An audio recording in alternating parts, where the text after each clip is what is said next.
Hello and welcome to my video on cognitive psychology.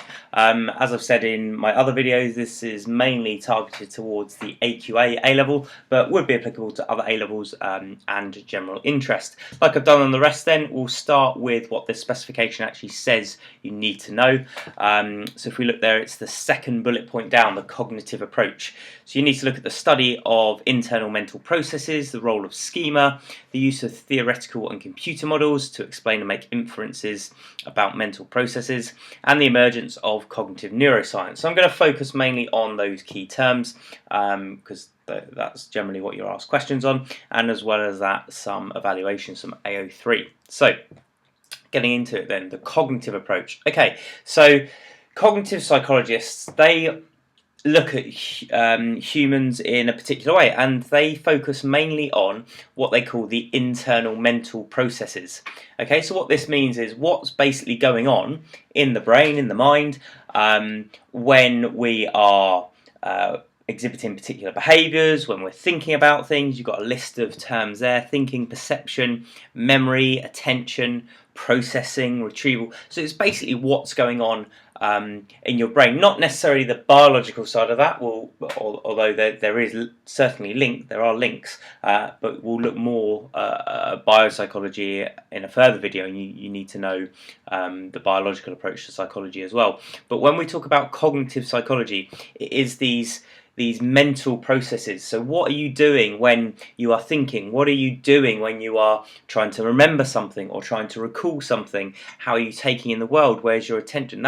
Those are the kind of questions that cognitive psychologists are interested in. That's a bit different than the behavioural psychologists. If you've already looked at the behavioural approach, you'll know that they look at our behaviours and say that our behaviours tell us everything really that you need to know about people and that we've learned from the environment. Whereas cognitive, they look at the other way around. They say actually behaviour is a consequence of our thinking. So there's a different viewpoint on how to view humans there. Obviously the behaviourists are saying, well, the behaviour is the most important and almost the thinking comes second, whereas cognitive psychologists, they truly believe it's the thinking first and that produces the behaviour. So interesting different viewpoints to come from there. The next term we need to look at that you might recognise from the specification is inference or inferences. So the idea here is obviously we're talking about internal mental processes, so the thinking that's going on. That's obviously not very easy to observe and to measure and to see. There's no way of actually seeing that.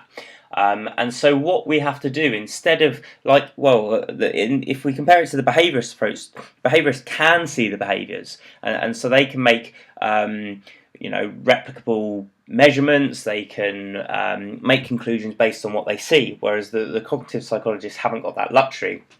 So what we have to do as cognitive psychologists instead is produce models and produce theories that would give us a particular result. So a really good example of this, and you'll look at this later on in the specification, one of your other topics is memory. And memory is a very heavily cognitive idea. A good way to explain memory is through the cognitive approach. And so what we do there's an idea in memory that we can hold about 7 bits of information in our short-term memory, 7 plus or minus 2 bits of information. Okay, and that's now kind of a regarded bit of information for short-term memory. Well, how would we know that? How do we know that that's what the process is? How do we know that there's this particular, we can only hold a particular amount of information, there's a small store? Well, how that was done is people were given certain amounts of information to remember, and they had to keep going and recall the information as it was given until they couldn't do it anymore. So Joseph Jacobs did this, a researcher called Miller did this, and after repeated tests, what they found was that the rough average of most people was about 7 bits of information. Some people could quite easily go up to 9, but any more than that, people struggled to recall information.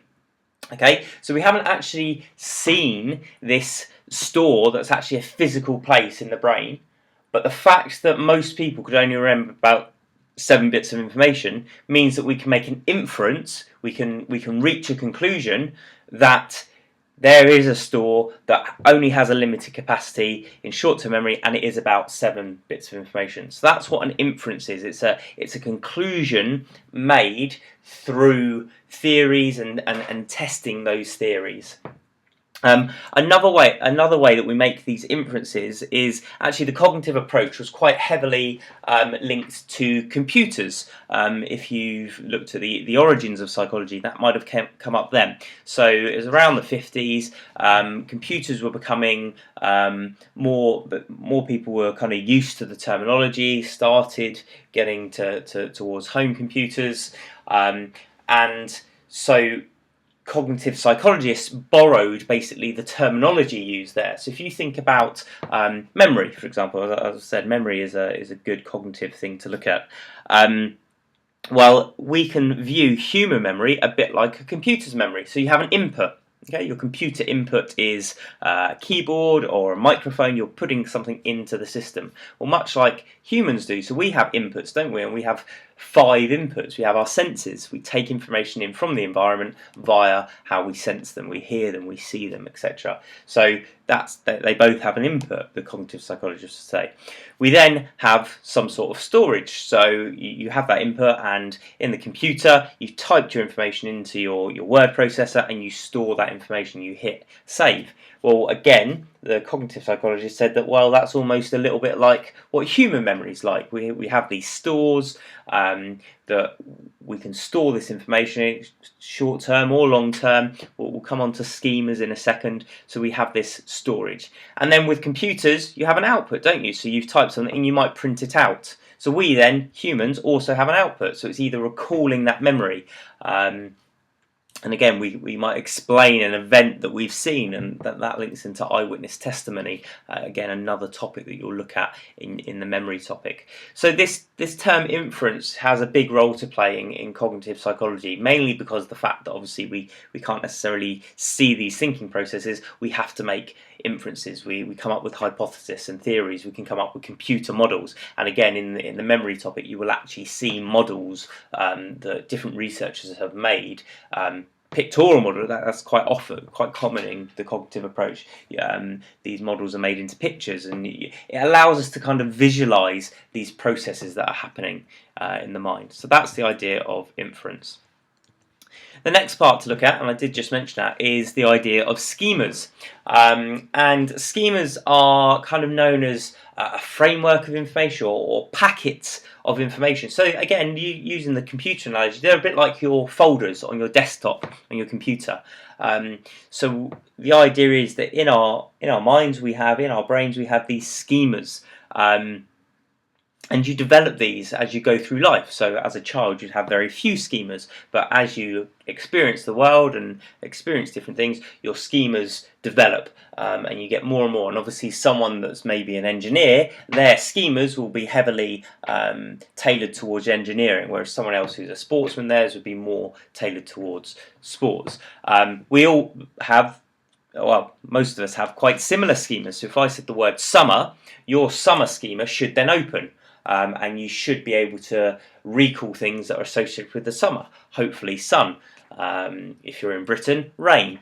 Suntan lotion, ice creams. All of those will be associated with summer. So that's your summer schema. And these schemas link as well. So if I take your chair schema, if I say the word chair and ask you to describe a chair, hopefully you'll be able to do that. So you might have 4 legs if you think about a traditional chair. You might have your swivel chair in terms of your computer chair, things like that. All of those different sorts of chair would be in your chair schema. But if I then said the word furniture, that should then link to your chair schema as well as your table schema as well as your sofa schema.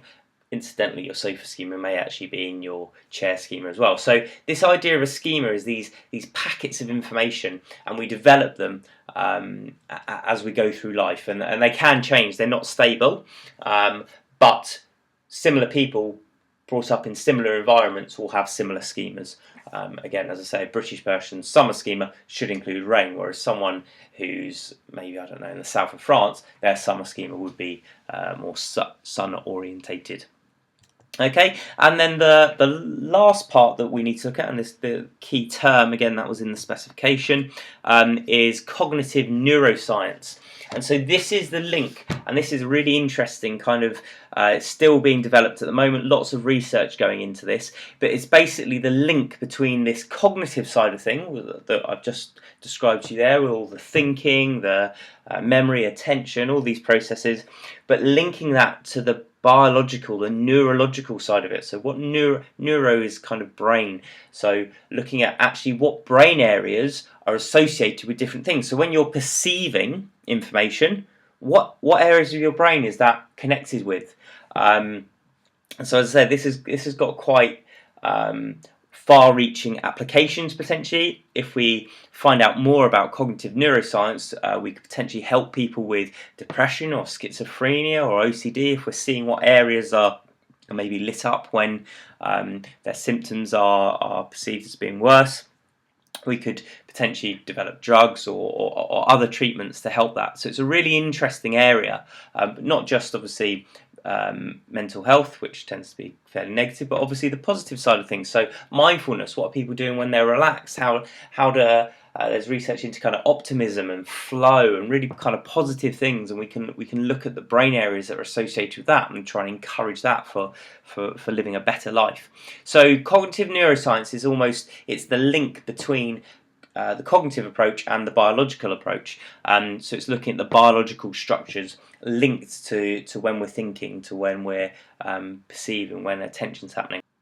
Okay, different methods used then involve fMRI, which is functional magnetic resonance imaging, and what that does, a person will go into an fMRI machine, and their brain is scanned, and it scans kind of the blood flow, and so when a particular task is happening, if blood's flowing more to that area, we would say that that area is associated with that particular task, and so that gives us kind of insights into what's happening in the brain. The other one here is a PET scan, which is positron emission tomography, and in this procedure what happens is the patient is injected, it's actually a radioactive chemical, but it doesn't harm you, it's fine, and from that scanners can pick up again certain areas of the brain that are associated with different functions. So as you can see, really kind of cutting edge stuff, and there's going to be a lot more research done into that in the future. Time to look at some evaluations. We've gone through many of the key points, and as I said before, you will need some evaluation for some of the exam questions, obviously known as AO3 points. So we'll start with some strengths. There are a few strengths, which is good, and you'll start noticing with the different approaches, some of their strengths come up time and time again.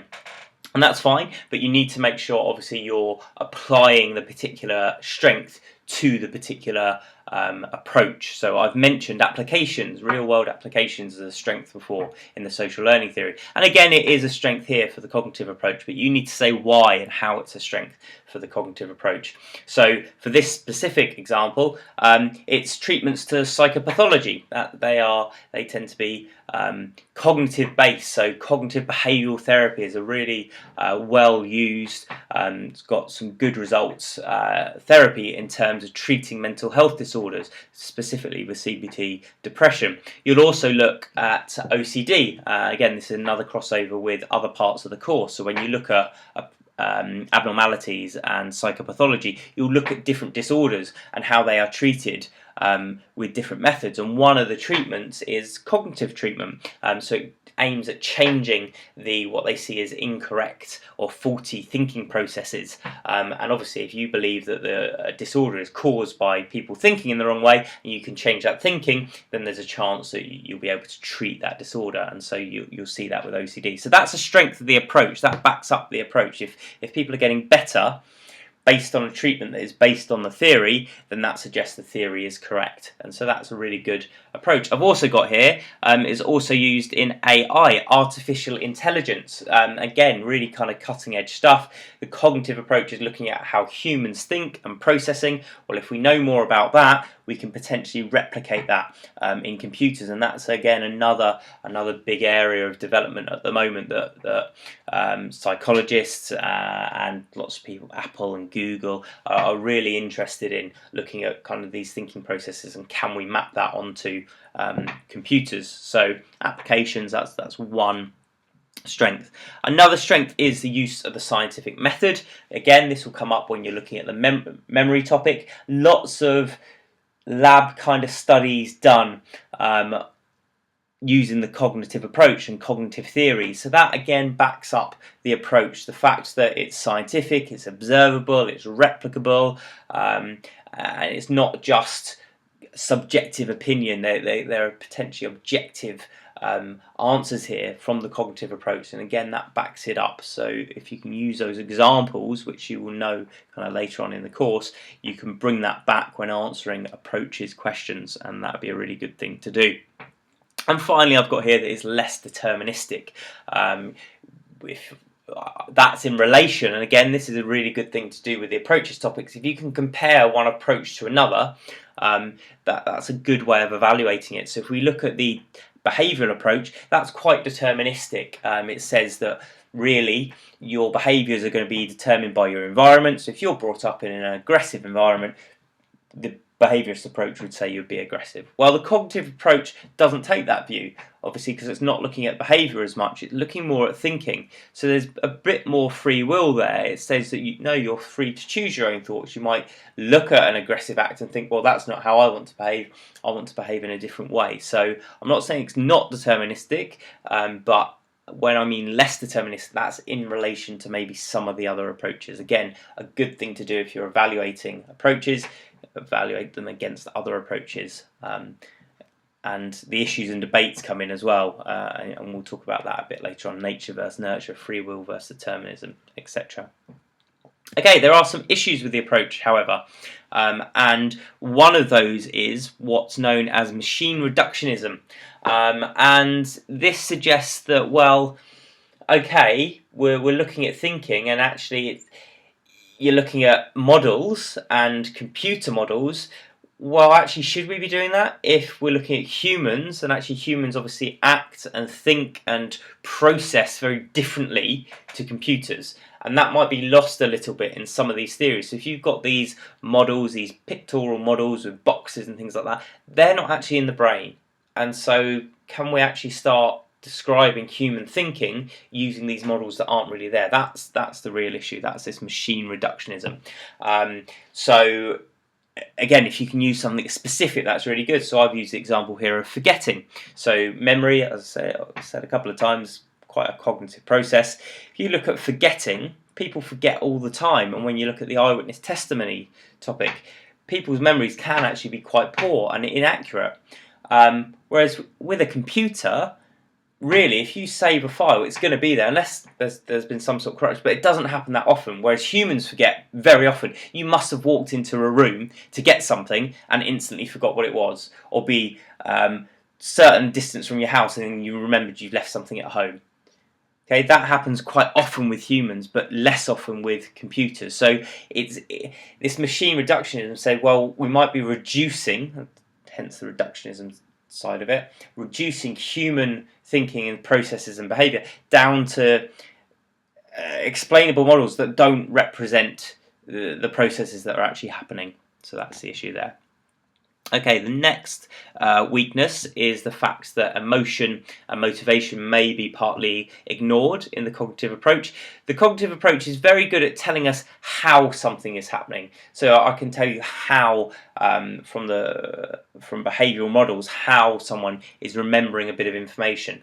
But it takes a little bit away from the emotion there. The cognitive approach might be able to tell you how someone is aggressive or how someone got a mental health problem, but it doesn't necessarily tell you the why, the feelings behind it, what maybe started that process to begin with, and so it's a good descriptive tool, but maybe not kind of explanatory. Okay, and the final point is that obviously we've used the strength that it's good scientific method, good observable, measurable research, but that brings with it an issue in terms of poor external validity. If we're reducing our memory down to 3 boxes, which one of the memory models does, then actually that's a bit artificial, isn't it? It's not actually explaining the situation that's there. And again, a lot of the tests are done in highly controlled lab studies. Well, okay, someone in a lab might be able to recall 7 bits of information, but does that actually happen when they maybe have 2 people talking to them at the same time, their phone's going off, there's TV on in the background? That's not maybe that's not taken account of in the lab, but that's a realistic example. And so we might have a bit of poor external validity here. Some of the findings that we find in cognitive psychology, quite clinical, and might not actually apply to the real world as it happens. Okay, well, that's a brief overview of the cognitive approach for you, and as I say, lots of these points get reinforced later on in the course. I've already spoken about psychopathology, about the memory topic, so actually it's in your revision when you come back to this, looking at the approaches, that I think you'll really start to understand it. For now, you just need the keywords and some of those evaluative points. Okay, don't forget to subscribe, and until next time, see ya.